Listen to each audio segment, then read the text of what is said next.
I had deceived myself because I had created a world in my mind that made all of this okay. And when you make things okay by saying, I deserve pornography, men look at pornography, right? You and I could sit here and probably come up with 1,000 reasons right now why it's okay.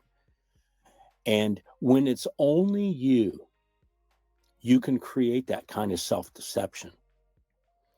The power of more than me is the power of going in the right direction and not continuing in the wrong direction. So I was living a secret life, and it lasted 6.5 years with pornography, and not one human being on this earth knew about it beyond me. Now, my maker knew, and I thought I was tricky and was just going to slide him into this little box so that he wouldn't see me and didn't know that this was going on in my life. Yeah, I'm real tricky. Tricky enough to be in a 9 by 12 foot cell for 2 years, right? That's how tricky I was. But it is so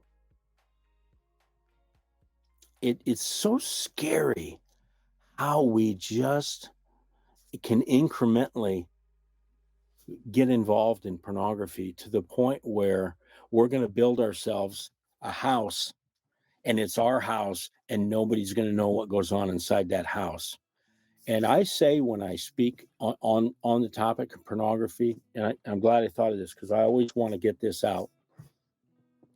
There's 3 A's that have to do with pornography, and that's why it is so pervasive and so destroying so many families and marriages today. It has become acceptable.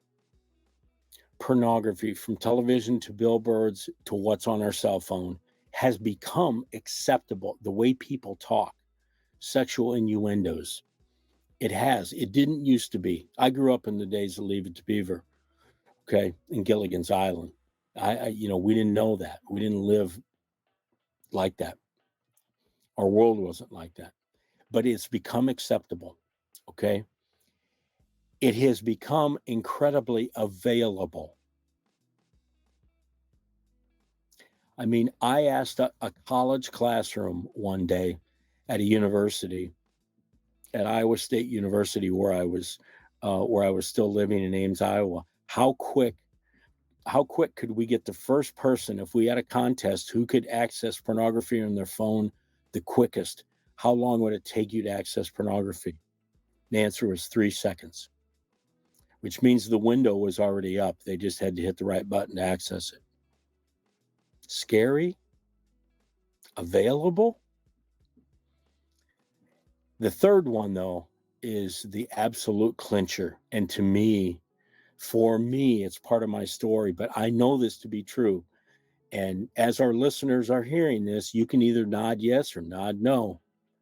But the idea of anonymity with pornography, the fact that it can be anonymous, to me, is the thing that just puts the last stake into the box, and it's over. Okay, because if you can do things that other people would find deplorable, that you find deplorable, and to go against your faith, and to go against the morals of your family and what your wife believes in your marriage, if you can create a world where that's okay, anonymity is the final thing. It's the third thing. And those 3 things right there, to me, explain why pornography is so prevalent and so destructive. So if you want to know, there are assessments men can, a lot of men can take out there that will say, where are you on the scale? Do you have a problem with pornography? Are you addicted to pornography? Maybe. Well, you can do the assessment, or you can just ask yourself how you weigh in on those 3 things.